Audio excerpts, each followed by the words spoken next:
105.1 The Wolf, and I will still be loving you. That's Restless Heart. My tongue's hanging out. Yeah, I kind of shocked last night. I turned on my news to watch it like I always do, and there's old Chris Mays. What is he doing back What in the town? heck's going on? Am I back in my head, or what's the deal? Well, Chris is back, and I'm sure glad. Welcome, Chris. And I'm sure glad too, Bob. And I've got to tell you, I don't wake up early in the morning a lot of times, but when they told me I had a chance to come and talk to you this morning, I was like, if I can talk to Bob Robbins, I'm going to be there. So it's great to see you. You keep talking, friend. We'll sit here for a while. Absolutely. I got to ask you one question before I ask you anything. What's the finger snapping? The finger snap? Yeah, I saw you snapping your fingers. Was I snapping my fingers? I said, Susan. Did he just snap his fingers? She Well, said, yes. Do I need to cut that out? No, I thought you it was like pretty it? neat myself. Well, listen, we can work more finger snaps into it if you like. She asked Whatever me- works for you. She said, why you reckon he did that? I said, oh, it's a cue, baby. It's a cue. It must have been. It's whenever you're on, everybody asks you when you're out in public. Well, next time, will you pull your ear or something to let me know that you're thinking about me? So maybe I gave somebody a Bless your finger heart. snap on the air. Well, it's great to have you home. Thanks so much. It's great to be home. How long ago was it that you were here? Well, I first started at KATV in 1993. Just a baby, So too. that's 23 years ago. Yes, I was 20. In fact, I was 23 years old at the time. Just had got 23 out years ago. got out of college. Just out of college. I was 2 weeks out of college when they gave me a shot.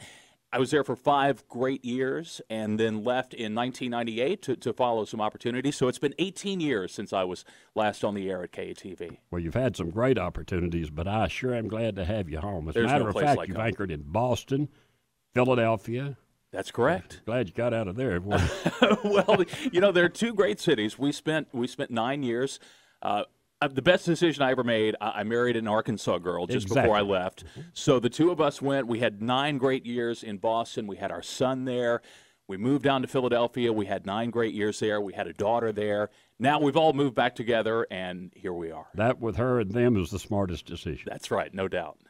Somehow, I hear through the grapevine that you're distantly related to my buddy Ned Purdy. Well, that is true. Ned and I have known each other, again, for almost 25 years. Let me see if I can get this right. It's a little complicated. We might need a flow chart here. But his daughter, Ned's daughter, has married my second cousin's son. And they met completely independent of all of us. And we all just kind of wound up at a party one night. We're like, oh, well, I guess we're all related. But we're all related in Arkansas anyway. Is Ned giving you piano lessons? Listen, I can't keep up with him. He's too multi-talented. We go back a long, long way, but old Ned shocked us all one night when he sat down and went to playing. We thought, He is good. He is Watch talented. this. Watch this guy. He can't play now. He's got the Ned Permy Band now. Does which is he? available for bookings. So. He's one heck of a weather guy and one heck of a musician. One too. heck of a friend, too. He's a great guy. He is a nice guy. I'm seeing here you covered many top national stories. You even interviewed President Obama one-on-one. Had a chance to do that in 2013. It was when the debt ceiling crisis was going on. We had put in a request to interview the president when he first came into office in 2012. Never heard a word. And then one day out of the blue, we got a phone call that said, you can interview the president tomorrow morning or tomorrow afternoon at 2 o'clock in Washington, D.C. They didn't ask if we could be there, if it would work with our schedule. You could. They just said, you can interview the president at 2 o'clock tomorrow. So we hopped on a train. We got down there. And I knew you were gonna. Well, exactly. It was a real highlight. It was something special. We were in the map room of the White House, which is where Franklin Roosevelt kind of plotted the Allied strategy in World War II. So a lot of history there.